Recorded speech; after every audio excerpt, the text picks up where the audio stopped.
By the time I was 5, she had made me a purple chiffon full-length dress. I could feel that discomfort that you can feel when people are around you, and they looked at me different. They started to treat me different.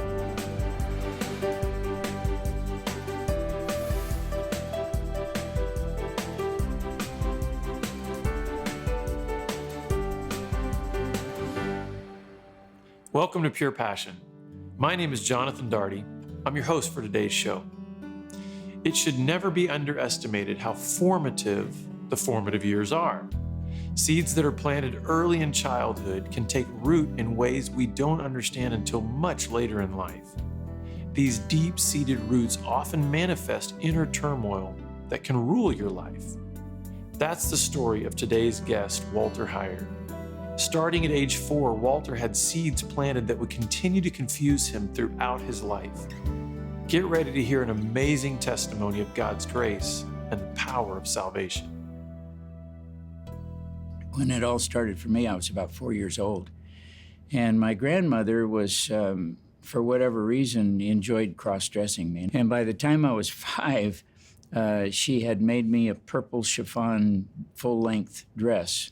And so when Grandpa was gone and my parents dropped me off at her house to be babysat, usually a couple of times a month, that was the routine. Grandma would dress me up as a little girl, and she just would get excited about me being a little girl. She liked me better as a little girl. She really reinforced that female appearance of mine, and with that seed planted in me, and I must say I didn't know that something was actually wrong, because I had no basis to look at the other side of it. I just knew that, when I was home, that didn't happen. My parents weren't like that, but my grandma told me to keep it a secret. As a little child of 4 or 5 years old, you don't know that a secret means there's something probably not quite right. And it went on for a couple of years, probably 2.5 years, and then I became so accustomed to cross-dressing and being appreciated and fawned over because she kept telling me how good I looked. I never got that when I was a boy from her.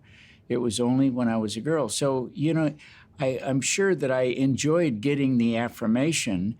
And so after 2 years, I decided to take the dress home. But I put it in a sack, and because it was a secret, I didn't tell Grandma I was taking the dress, and I didn't tell my parents that I was bringing a dress home, but I brought it home and hid it in the bottom of my dresser drawer.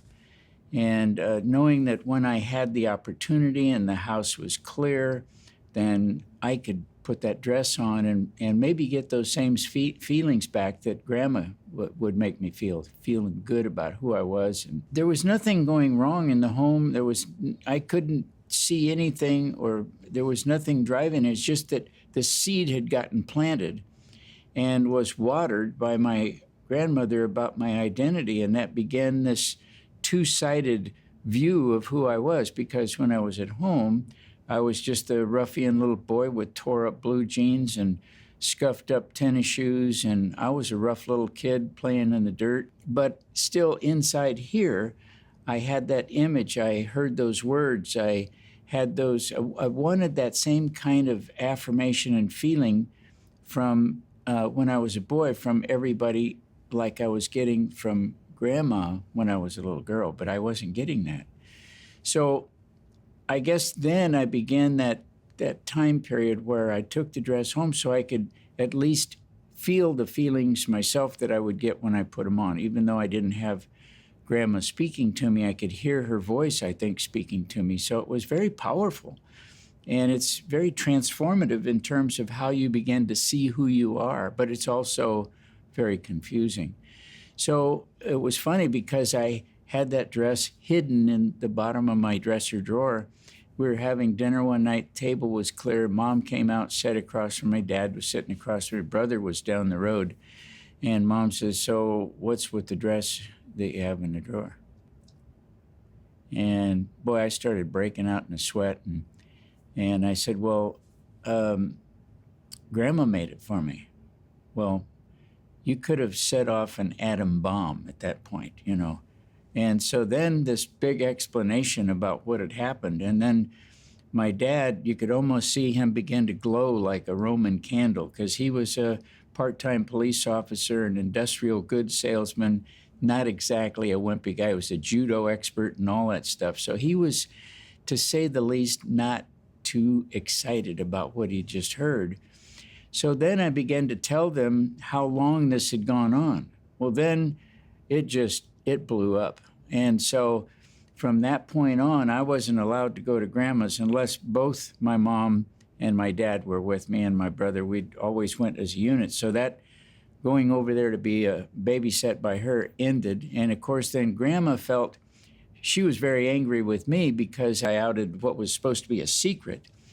And so that secret got out, and then I felt responsible for everything going wrong between my parents, my grandmother, and me. So now you see the dynamic. This is where I felt things were not going right, because I could see their reaction to me having this purple dress. Well, the purple dress disappeared, and I never saw it again. But here's the thing that was most interesting, is that purple dress sort of took on a life of its own as an image within my thinking. So at night, when I was laying in bed, all these things went through my head. What Grandma had been doing, Grandma's voice, I could hear her talking to me about it.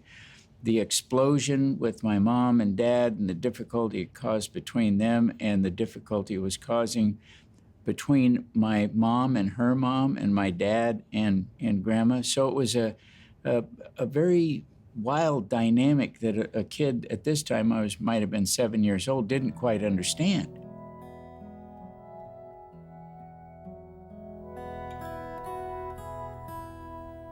Would you like to find some clarity on the issue of homosexuality, what really causes it, and how God brings people out of it? Such Were Some of You is an award-winning documentary that delivers such clarity. It's an invaluable resource for every believer, church, or ministry that features 29 former homosexuals who bear witness to the power of God to transform anyone from anything. I had to say, Lady Gaga, shut up. I was not born this way. They know that I was stuck in the same flesh, struggle that they were stuck in. But I am free. We've also produced a second documentary that shows family members how to respond to their homosexual loved one. It's called How Do You Like Me Now? When a child, parent, spouse, or sibling says they're gay. I sat my parents down for the first time. They still had no clue what was going on, and I said, I'm gay, I'm HIV positive, and how do you like me now? Get both teaching resources on DVD at our online store by visiting purepassion.us. That's purepassion.us. From that point on, then I was sent over to my other grandmother, my dad's mother's house. And they were a very proper, wealthier family, and very, I would say, more uppity. My mom's parents were kind of Texas dirt poor people. And so this was a whole different dynamic. But people began to hear stories. The other grandmothers, my uncle and so forth, heard about me in that purple chiffon dress. And so then I became kind of the whispering thing. And I could feel that discomfort that you can feel when people are around you. And they looked at me different. They started to treat me different. And so when you have that dynamic going on, you actually probably take on acting out being different. And so with me, I started eating. I was a skinny kid before this, and then I just blossomed. I was, at one time, ate 7 sandwiches. And, it was like I was trying to fill that pain that I was feeling from everything that happened. But then my dad's adopted brother, who was only a teenager, one time at a family thing, decided that I was fair game, and he began to take me off behind the garage, and he began to molest me. So this started another thing that had happened, and so now I've got Grandma, the purple dress, and I've got Uncle who decided he would molest me. So that became his pattern. Now Grandma's out of the picture. Now I got Uncle Fred. And so I began to push away as much as I could from Fred, but he was like 16 or 17 years old at the time. He came over one day and asked my mom if we could go for a ride. I'd never been in a car with him.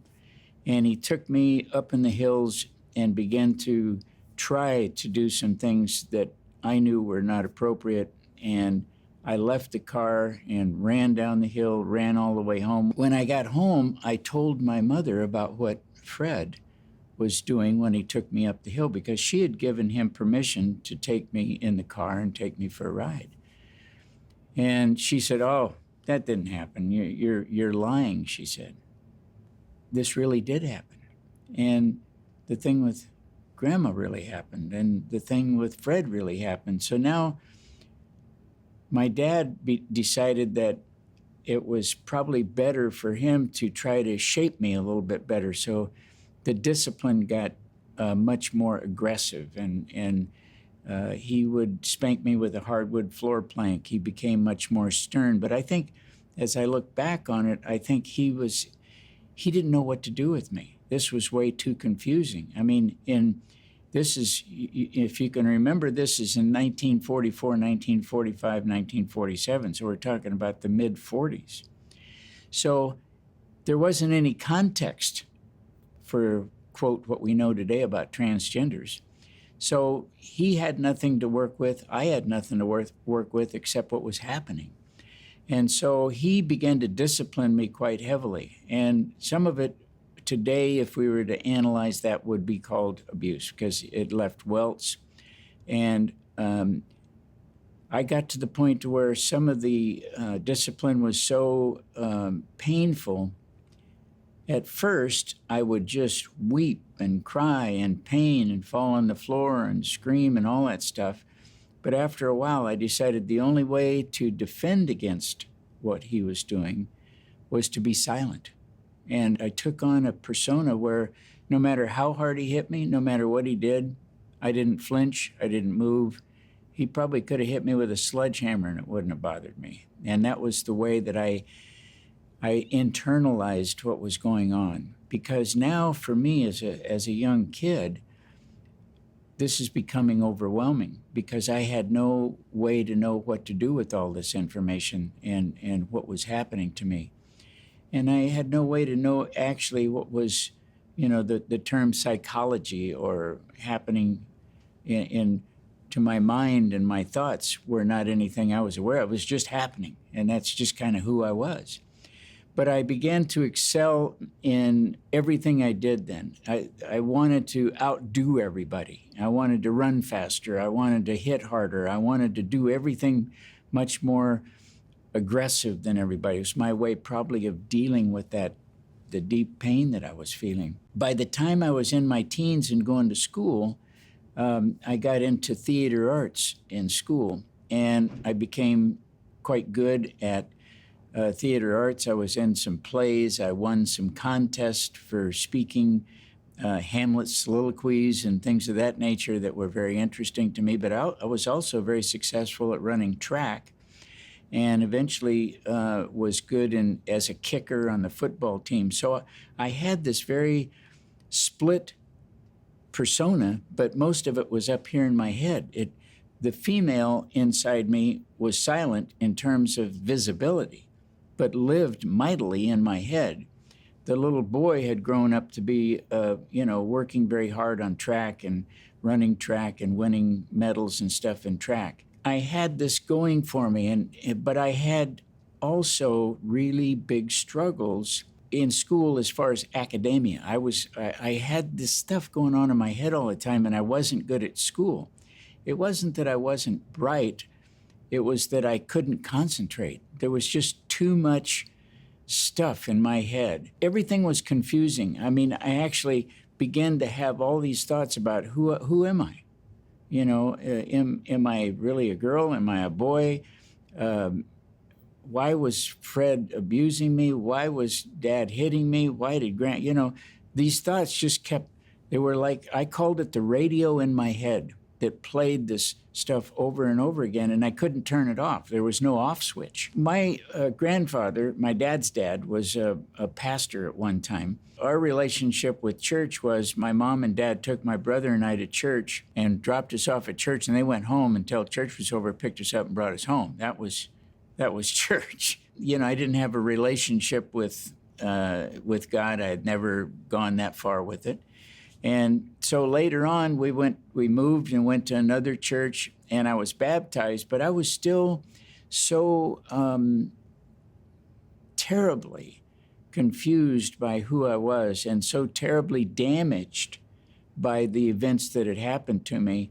I couldn't get in a relationship with anybody, let alone get in a relationship with God. I was not a good reader. I had dyslexia.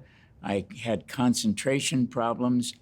I was a bit of a mess. But the confusion was that of my identity, of who I was. And how would I then tell people about what I was struggling with?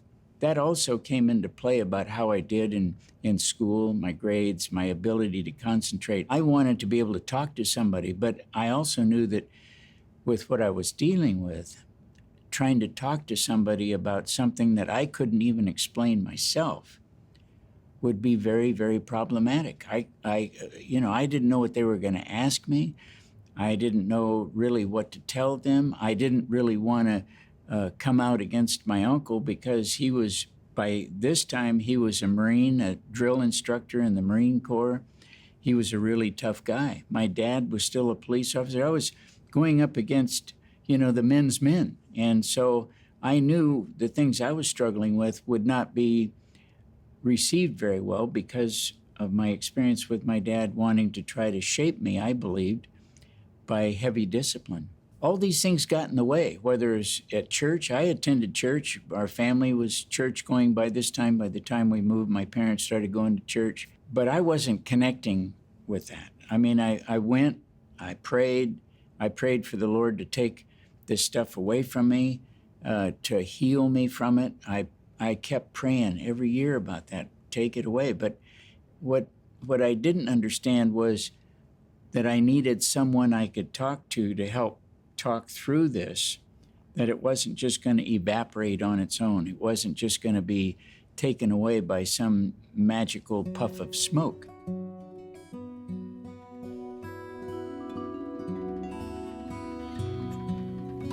Pornography has trapped millions with images and ideas that lead to dark places of lust and impurity. But there is hope. Be Broken Ministries has helped thousands of men find freedom from porn and sexual addiction with programs and resources that point to the hope and power found in Jesus Christ. The strongholds of lust can be broken. If you or a loved one want help to break free from porn or other sexual sins, please visit BeBroken.com or call 1-800-497-8748.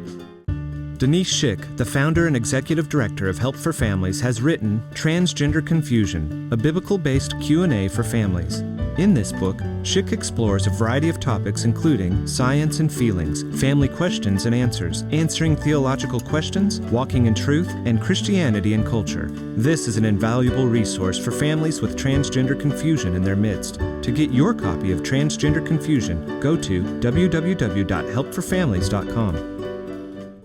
David Kyle Foster describes from Scripture the sanctification process in his book, Transformed into His Image, Hidden Steps on the Journey to Christ-likeness. Borrowing key insights from leaders like Leanne Payne, Larry Crabb, and Benedict Rochelle, this book calls the Christian deeper into the life that God created us to have and shows God's provision for making it possible. Download your copy of Transformed into His Image today, wherever ebooks are sold, or get the paperback version at our online store at www.purepassion.us. During this time, I thought, well, this is something that must be so new to God. He didn't even understand it. That this is so out of, it came along and so this is something that he doesn't understand. So he didn't know what to do with it. So he's just there.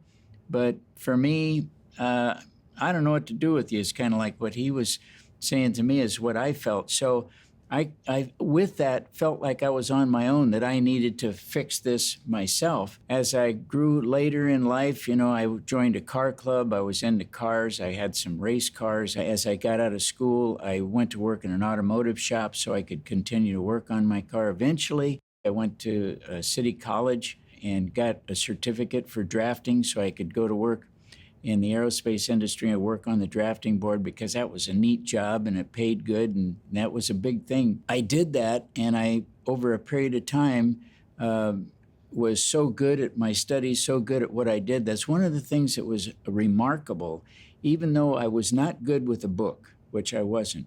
If you gave me something to do and taught me how to do it, I could do it very well, oftentimes better than anybody that had ever read the book. So over a period of years, I became an associate design engineer on the Apollo space missions and worked on cryogenic connectors. So I knew that the marbles were floating, but if you would have given me a book and said, study this and study cryogenics, I never would have been able to do it. I couldn't have read the book. Everything I did was hands-on and relational, because I was very relational.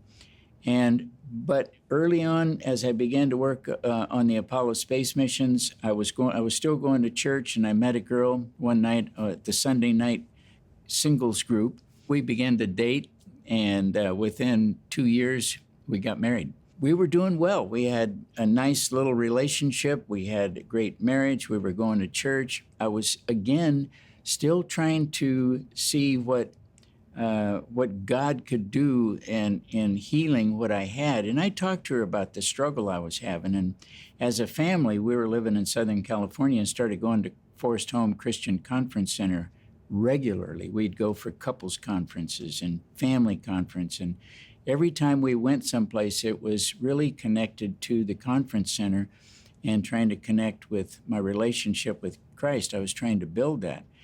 But I was also still struggling.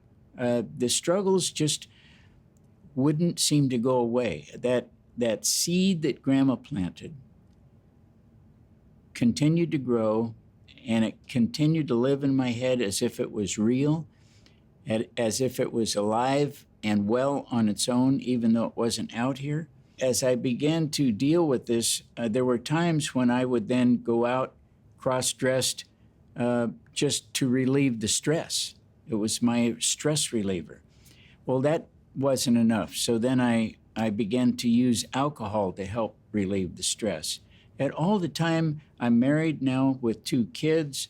I'm going out. Nobody's knowing this. I'd find a place far away from home to do this because I had the funds and ability to do that. And eventually, I left the aerospace industry and took a job in the automotive industry. And that gave me a great deal more latitude because they would send me far away from home. So that gave me, and I had an expense account, so I was free pretty much to stay in hotels, cross-dress, go out, still do my work. I became one of the most successful people in the company that I was working for and got promoted. By this time, I was still struggling, still cross-dressing, still married. The shame of what I was doing was too much to talk to anybody about. So where I started this as a child and not talking, lived through it. That secret that my grandma gave me, I kept that secret as far as what was going on. I knew how to keep a secret. I'm sure that seeing that explosion, that